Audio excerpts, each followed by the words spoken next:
பெருசாக பயப்படணும், உங்களுக்கு அப்படி ஆகிடும் இப்படி ஆகிடும் அப்படிலாம் கிடையாதுங்க. சில விஷயத்தில் கொஞ்சம் ஜாக்கிரதையாக இருக்கிறது, கொஞ்சம் எச்சரிக்கையாக இருக்கிறது, கொஞ்சம் காஷியஸாக இருக்கிறது அப்படின்றது. அஷ்டம சனியில் அந்த 7.5 வருஷத்தில் எவ்வளோ ஃப்ரை பண்ணுறாரோ அதை 2.5 வருஷத்தில் சாலிடாக ஸ்பீடாக ஃப்ரை பண்ணி முடிச்சுடும். குட்டி குட்டி பிரச்சனைகள், குட்டி குட்டி பஞ்சாயத்துகள் அப்படியே வந்து பார்த்திங்கன்னா படம் எடுக்கும். அப்படி தலையில் தட்டி உட்கார வச்சு அவங்க வந்து பெருசாக 3, 9 பாக்கியஸ்தான கேத்து, பாக்கியஸ்தான கேத்துன்னு போது ராகு மேலே 3, அது மேலே குருனோட பார்வை இருக்குது. ஸோ அவரை பற்றி நம்ம பெருசாக கவலை பண்ண வேண்டாம். பாக்கிய கேது அப்படின்னு அர்த்தாஷ்டம சனியில் இருக்கீங்க அப்படின்னும் போது ரொம்ப சிம்பிளான பரிகாரம் இருக்குது. என்ன அப்படின்னா, சனி ஆன்மீக பரிகார நேயர்களுக்கு வணக்கம். நான் டாக்டர் தீபா லால். இன்றைக்கி நம்ம என்ன டாபிக் பற்றி டிஸ்கஸ் பண்ண போகிறோம் அப்படின்னா, இப்போ இது ஜூலை மாதம், August, September, October, November, December, இந்த 5 மாத காலகட்டமும் தனுசு ராசி அன்பர்கள் எந்தெந்த விஷயத்தில் கவனமாக இருக்கணும் அப்படின்ற ஒரு சிம்பிளான எச்சரிக்கை பதிவு அப்படின்னு சொல்லலாம். பெருசாக பயப்படணும், உங்களுக்கு அப்படி ஆகிடும் இப்படி ஆகிடும் அப்படிலாம் கிடையாதுங்க. சில விஷயத்தில் கொஞ்சம் ஜாக்கிரதையாக இருக்கிறது, கொஞ்சம் எச்சரிக்கையாக இருக்கிறது, கொஞ்சம் காஷியஸாக இருக்கிறது அப்படின்றது நல்லது தானே. அந்த விதத்தில் இப்போ தனுசு பொதுவாக வந்து பாருங்கள், உங்களுக்கு அர்த்தாஷ்டம சனி நடக்குது. பொதுவாக ஒரு வார்த்தை சொல்லுவாங்க, 7 நாட்டு சனியில் 7.5 வருஷம் சனி பகவான் நம்மளை லைட்டாக ஃப்ரை பண்ணிகிட்டே இருப்பார். மீடியம் தீ பண்ணுவார், ஹை தீயில் ஃப்ரை பண்ணுவார். அஷ்டம சனியில் அந்த 7.5 வருஷத்தில் எவ்வளோ ஃப்ரை பண்ணுறாரோ அதை 2.5 வருஷத்தில் சாலிடாக ஸ்பீடாக ஃப்ரை பண்ணி முடிச்சுடுவார். அர்த்தாஷ்டம சனியில், அஷ்டம சனியில் வரக்கூடிய பாதி பாதிப்புகள் அப்படின்றது இருக்க தான் செய்யும். ஆனால் பாதி பாதிப்புகள்னால எல்லாரும் கஷ்டப்படுறாங்களா? இல்லை. சிலர் வந்து பாருங்கள், அஷ்டமத்து சனியிலே நல்லா இருக்கவங்களும் இருக்காங்க, அர்த்தாஷ்டம சனிலே சூப்பர் டூப்பராக இருக்கவங்களும் இருக்காங்க. காரணம் என்ன? அவங்களோட சுய ஜாதகம். சுய ஜாதகத்தில் என்ன தசையில் இருக்காங்க, இப்போ என்ன தசை நடக்குது, அந்த தசநாதன் ஜாதகத்தில் எந்த பாவத்தில் இருக்கா, தசநாதன் ரொம்ப நல்ல பாவத்தில் இருக்கா, நிறைய நல்லது யோகராக இருக்கா, லக்ன யோகராக இருக்கா, நிறைய நல்லது செய்யக்கூடிய இடத்துல இருக்கா, கோண கேந்திரத்தில் இருக்கா, அதுக்கு மேலே குருனோட பார்வை இருக்குது, வீடு கொடுத்தவனும் சூப்பராக இருக்கா, இந்த மாதிரி பல எக்ஸப்ஷன்ஸ் இருக்குது. இதெல்லாம் இருக்குது அப்படின்னா அவங்க பெருசாக கஷ்டப்படுறதே இல்லை. அப்போ நாங்கள் சொல்கிறது இது வந்து பாருங்கள், கோச்சார பலன் அப்படின்றது 50% தான். மீதி 50% உங்களோட சுய ஜாதகம். அப்போ இன் ஜென்ரல் தனுசு அப்படின்னாலே உலகத்தில் இருக்க எல்லா தனுசு ராசி அன்பர்களும் 5 விஷயத்தில் கவனம் அப்படின்றது தேவை. 1, உங்களோட கையிருப்பு. நீங்கள் 50,000 ரூபாய் வச்சுருந்தாலும் சரி, 5,000 ரூபாய் வச்சுருந்தாலும் சரி, 50 லட்சம் வச்சுருந்தாலும் சரி, 50 கோடி வச்சுருந்தாலும் சரி, சனியினோட டார்கெட் அந்த கையிருப்பு, கேஷ் இன் ஹேண்டாக இருக்கும். என்ன பண்ணுவான், இது எப்படியாவது இவகிட்டேருந்து பிடுங்கணுமே அப்படின்னு அவன் பிளான் பண்ணுவான்.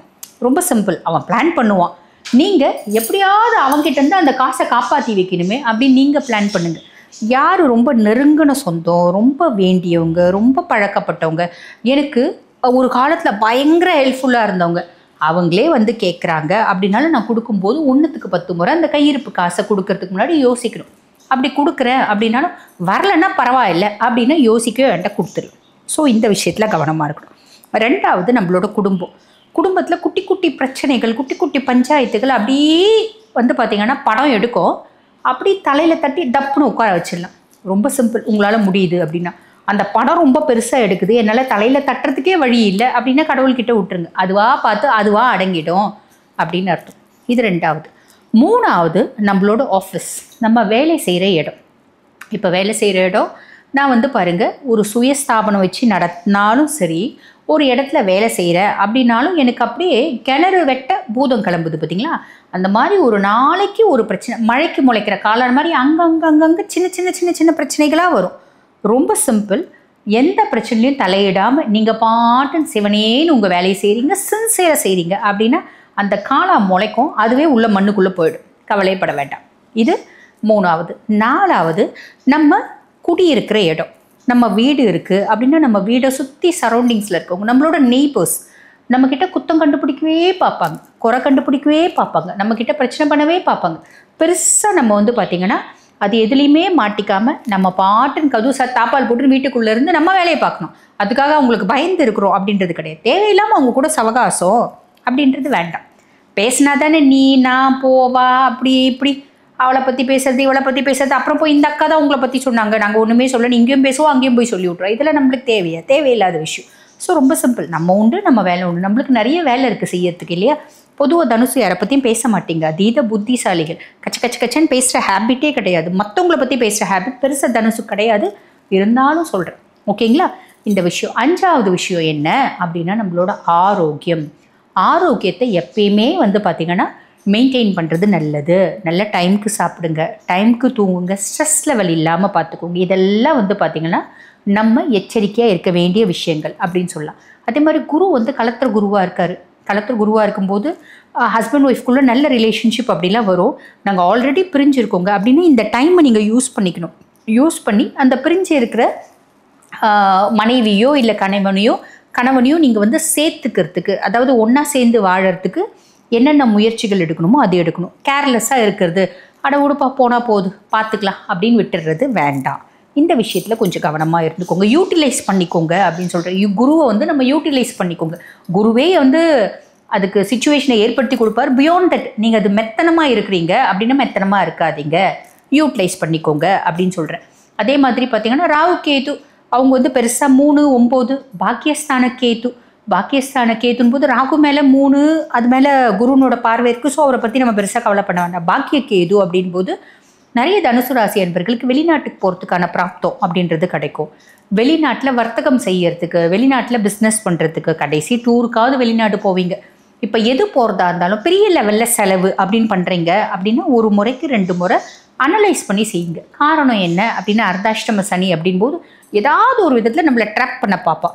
பெரிய லெவலில் செலவு பண்ணுறேன் அப்படின்றது கொஞ்சம் யோசித்து அப்படி செலவு பண்ணி தான் ஆகணும் அப்படின்னா சுய ஜாதகத்தை 1 முறை பரிசீலனை பண்ணிக்கோங்க. உங்கள் குடும்ப ஜோஷர்கிட்ட பரிசீலனை பண்ணிவிட்டு நீங்கள் செய்யுங்க அப்படின்னு சொல்லலாம். சரிம்மா, இப்போ நீங்கள் சொன்னதெல்லாம் ஓகே, நாங்கள் எல்லாத்துலேயும் ஜாக்கிரதையாக இருக்கோம். இப்போ பரிகாரம் எப்படின்னு ஏதாவது ஒன்று சொல்லுவீங்களே, இந்த 5 மாதத்துக்கு ஏதாவது பரிகாரம் இருக்கா அப்படின்னா இருக்குங்க. பொதுவாக வந்து பாருங்கள், அர்த்தாஷ்டம சனியில் இருக்கீங்க அப்படின்னும் போது ரொம்ப சிம்பிளான பரிகாரம் இருக்குது. என்ன அப்படின்னா சனிக்கிழமை தோறும் சிவன் கோயிலுக்கு போங்க, சிவனை வழிபாடு பண்ணுங்க, அம்பிகையை வழிபாடு பண்ணுங்க, கம்முன்னு உட்காந்துருங்க. ஒரு 5 நிமிஷம் நிம்மதியாக இருக்கும். ஒரு நல்ல ஒரு அமைதி அப்படின்றது இருக்கும். அழகாக உட்காந்துன்ட்டு வாங்க. அதாவது 12 ராசிகளிலும் அதிக இறை உணர்வு, இறை ஆற்றல் வேணும், இறை ஆற்றலை தேடிட்டே இருக்க ஒரு முக்கியமான ராசி எது அப்படின்னா தனுசு அப்படின்னு சொல்லலாம். உங்களுக்கு பெருசாக நீங்கள் வந்து மெனக்கெடணும் அப்படின்றதுல, கோயிலில் போய் உட்கார்ந்தாலே உங்களுக்கு நீங்கள் உங்களோட மைண்டு வந்து பார்த்திங்கன்னா இறைவனோட எனர்ஜியோட உங்களோட எனர்ஜி வந்து மிங்கிள் ஆகிறது உங்களால் புரிஞ்சுக்க முடியும். ஈஸியாக வந்து கடவுளோட காலை வந்து உங்களால் பிடிச்சிட முடியும், சரணாகதி அடைய முடியும். ஸோ அந்த விஷயம் ஒன்று பண்ணுங்கள். அப்படி இல்லை அப்படின்னா சனிக்கிழமை தோறும் சனி சாலிசா அப்படின்னு ஒரு மந்திரம் இருக்குது. அந்த சனி சாலிசா பாராயணம் பண்ணுங்கள். இப்போ நிறைய பேர் நாங்கள் சனி சாலிசா பாராயணம் பண்ணுங்க அப்படின்னு சொல்லும்போது வீட்டில் சனியை கும்பிடக்கூடாதுன்னு சொல்கிறாங்களேம்மா அப்படின்னு கேட்குறாங்க. அப்படி ஒன்றும் கிடையாது. நீங்கள் வீட்டில் கும்பிட்டா அவர் உடனே ஓடி வந்து உங்கள் வீட்டில் நிரந்தரமாக உட்காந்துருவார் அப்படின்றது கிடையாது. பொதுவாக வந்து பாருங்கள், நவக்கிரகங்கள் ஆராதனை பிரியர்கள். எவ்வளோக்கு எவ்வளோ நம்ம வழிபாடு பண்ணுறோமோ அவ்வளோக்கு அவ்வளோ அவங்க நல்லது கொடுத்துருவாங்க அப்படின்னு சொல்லுவாங்க. சனி அந்தளவுக்கு ஈஸியாக அசர்ற ஆள் கிடையாது. எவ்வளோ அடித்தாலும் நான் தாங்குவேன், நான்லாம் அசர மாட்டேன் அப்படின்ற பர்சனாலிட்டி தான். பட் இருந்தாலும் நம்ம பாட்டு நேர்மையாக நாணயமாக நம்மளோட வேலையை செஞ்சுட்டு நம்மளோட எச்சரிக்கையாக எந்தெந்த விஷயத்தில் இருக்கணும்னு சொன்னால் அந்தந்த விஷயத்தில் கவனமாக இருந்துட்டு நீங்கள் சனி சாலிசா படிக்கிறீங்க அப்படின்னா நல்லதே நடக்கும், நல்லது மட்டுமே நடக்கும். வாழ்த்துக்கள். இவ்வளோ நேரம் வந்து பார்த்திங்கன்னா கோச்சார பலன்கள் நம்ம ஒவ்வொரு ராசிக்கும் பார்த்தோம். இதை பார்த்துட்டு இருக்கோங்க. என்னோட சுய ஜாதகத்தையும் நான் பரிசீலனை பண்ணிக்கணும், சில முக்கியமான விஷயங்களை முடிவெடுக்கும் தருணத்தில் இருக்கேன் அப்படின்னாலும் இல்லைங்க, இன் ஜென்ரல் நான் என்னோட பிற்காலம், அதாவது இனி வரும் காலம் எப்படி இருக்கும் என் லைஃப்னு தெரிஞ்சுக்கணும் அப்படின்னாலும் நான் பேசிகிட்டு இருக்கும்போது எங்களோட வாட்ஸ்அப் நம்பர் கொடுத்துருப்பாங்க. அந்த வாட்ஸ்அப் நம்பருக்கு கால் பண்ணி அப்பாயின்மெண்ட் ஃபிக்ஸ் பண்ணி என்கிட்ட பேசிக்கலாம். தேங்க்யூ.